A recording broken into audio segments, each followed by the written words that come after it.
अपनी ऊर्जा के शरण को रुका है और भगवती का दर्शन करते हुए, उनका चिंतन करते हुए अपने जीवन को धन्य बनाने का यत्न किया। भगवान की कथाओं को श्रवण करते करते व्यक्ति के मन में स्वाभाविक रूप से परमात्मा के चरणों के प्रति भक्ति और प्रेम जागृत होता है।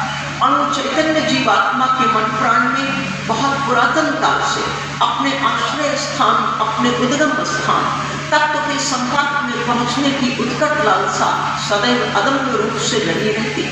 विश्व से विश्वनाथ तक की यात्रा अथवा जगत से जगन्नाथ के निकट तक पहुंचने के लिए रुचि, वैचित्र और अधिकारी भेद से शास्त्रों में मुख्यतया 3 पद्धतियों की ही चर्चा मिलती है: कर्म, ज्ञान और भक्ति। कोई मानव कर्म के मार्ग से अपनी यात्रा को पूर्ण करता है, कोई मानव ज्ञान मार्ग से अपनी यात्रा को पूर्ण करता है, लेकिन जिसको हम भक्ति के नाम से संबोधित करते हैं। भक्ति तो भारतीय मनीषा की मधुरतम उपलब्धि है, या भारतीय साधना की सर्वाधिक कोमल, सर्वोपरि भाव प्रवण एवं सरस कल्पना। योगी कहते हैं अपनी इंद्रियों को भीतर की ओर मोड़ दो, ज्ञानी कहते हैं इनका बात करो, विषयी कहते हैं इनको विषयों में फेंक दो।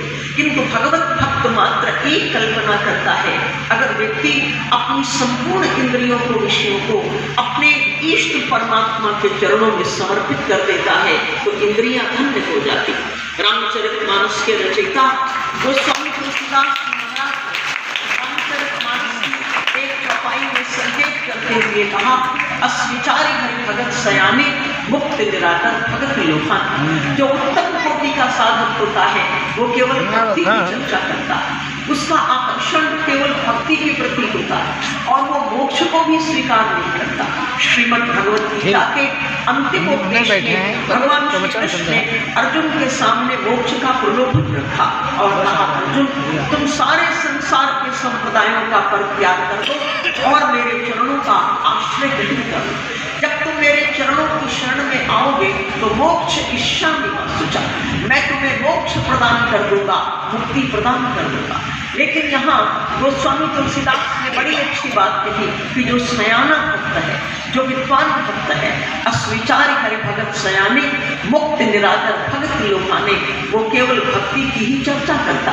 भगवत भक्त के जीवन की धारा जब परमात्मा के साथ जुड़ती है तो बड़े तेज से भक्त भगवान की तरफ दौड़ता, जैसे झरना बहता है पहाड़ से, जैसे पुष्प खिलते हुए वृक्षों में, जैसे पक्षी प्रातःकाल की मंगल वेला में गीत गुनगुनाते हैं, ऐसे ही मनुष्य की जिंदगी अनंत के चरणों में बही चली जाती। उसके प्राणों में अहंकार की बदलियां कहाँ, विषाद का धुआं, वेदना की कांटे, वासना की सड़न, पीड़ा की ऐठन, इन सबसे परे वह निर्मल दर्पण की तरह प्रभु का प्रतिबिंब ही ग्रहण करता। परम शांति में उतर जाना ही उसकी नियति है। वहां पर केवल निर्धूम प्राणों की ही ज्योत जलती रहती।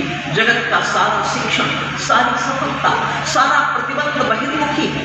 हम केवल उसमें ही दौड़ते चले जाते हैं जिससे क्लेश हमारे जीवन को चारों ओर से घेर लेते हैं। किंतु जिन व्यक्तियों का मन और प्राण अपने परमात्मा के चरणों में समर्पित हो जाता है, न कोई टेंशन उनके जीवन में रहता है, न कोई तनाव उस भक्ति के जीवन में रहता है। सारे क्लेश, सारा तनाव, सारे द्वंद्व भगवत भक्त के जीवन से समाप्त हो जाते हैं। आज की दुनिया में विज्ञान ने बहुत प्रोग्रेस की है। मनुष्य चंद्रमा तक पहुंचा, मनुष्य ने अंतरिक्ष यात्रा को परिपूर्ण किया। विज्ञान और उद्योग की आश्चर्यजनक